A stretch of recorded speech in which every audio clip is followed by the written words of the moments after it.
हिंसा का मार्ग अपनाकर मनुष्य कभी भी शांति से नहीं रह सकता, इसलिए हमें कभी भी हिंसा को नहीं चुनना चाहिए। आज की कहानी भी एक हिंसक डाकू अंगुलीमाल पर आधारित है, जिसने बुद्ध के ज्ञान की रोशनी के आगे अपने हिंसा के हथियार को त्याग दिया।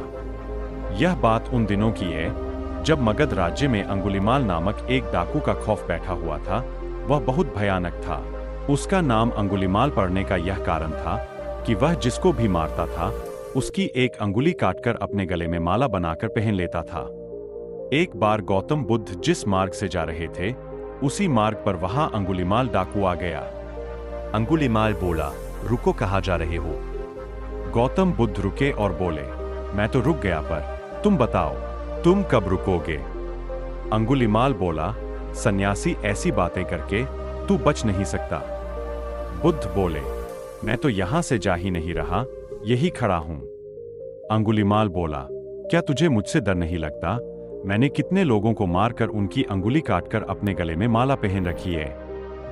बुद्ध बोले, डर तो उनसे लगता है जो ताकतवर हो, पर तुम तो मुझे ताकतवर नहीं लगते। बुद्ध की बात सुनकर अंगुलीमाल क्रोध में भर गया। अंगुलीमाल बोला, लगता है तुझे मेरी ताकत का अंदाजा नहीं है। तूने कभी मेरा नाम नहीं सुना। इतने लोगों को मैं मौत के घाट उतार चुका हूं और आज तेरी बारी है। बुद्ध बोले, अच्छा, अगर तुम सचमुच ताकतवर हो तो पेड़ से कुछ पत्ते तोड़कर दिखाओ। अंगुलीमाल ने क्रोध में जाकर पेड़ के पत्ते तोड़ दिए और बुद्ध को दिखाते हुए कहने लगा, देख, मैंने इस पेड़ के पत्ते तोड़ दिए, मैं तो इस पेड़ को भी उखाड़ सकता हूं। मेरी ताकत का तुझे तब अंदाजा होगा जब इस तलवार से मैं तेरे प्राण लूंगा।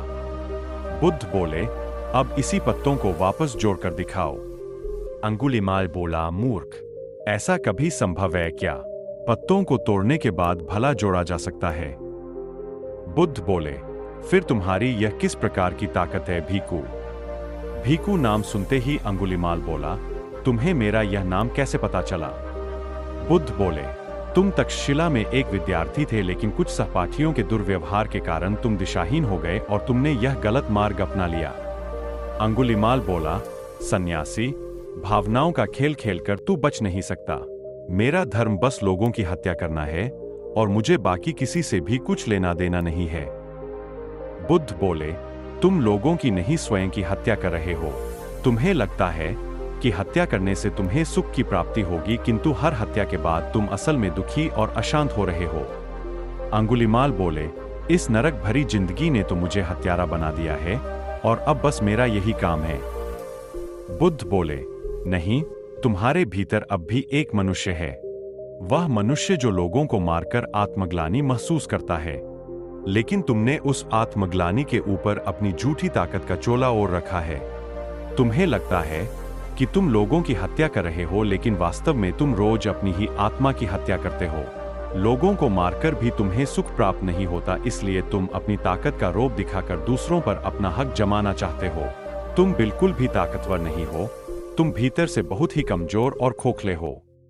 ऐसा सुनकर अंगुलीमाल के हाथों से तलवार छूट गई।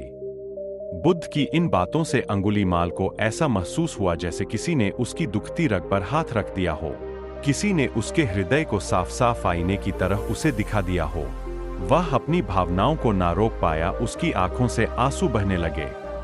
अंगुलीमाल बोला, बुद्ध, अब तो मैं इतने सारे लोगों के प्राण ले चुका हूं, क्या ये समाज इतनी हत्याओं के बाद भी मुझे अपनाएगा? बुद्ध बोले, जब तुम लोगों की हत्या करना बंद कर दोगे, हिंसा को मार्ग त्याग दोगे, तो समाज तुम्हें जरूर अपनाएगा, क्योंकि समाज भी अपनी भलाई जानता है। अंगुलीमाल बोला, बुद्ध, आप सत्य ही कहते हो। डाकू बनकर मैंने कितने निर्दोष लोगों की हत्या की है। लोगों की हत्या करके स्वयं ही अपने लिए दुख पैदा करता रहा हूं। आपकी बातों ने मेरे अंधेरे मन में रोशनी कर दी है, जिसमें मैं साफ साफ सब कुछ देख पा रहा हूं। मेरा अहंकार झुक गया है। मैं अब किसी की भी हत्या नहीं करूंगा। ऐसा कहकर अंगुलीमाल बुद्ध के चरणों में गिर गया और उसने हिंसा का मार्ग हमेशा हमेशा के लिए छोड़ दिया। आगे चलकर वह एक सन्यासी का जीवन व्यतीत करने लगा। इस कहानी से हमें यह शिक्षा मिलती है कि हिंसा करने से दूसरों का नुकसान तो होता ही है, साथ साथ हम अपने मन के प्रति भी हिंसक हो जाते हैं।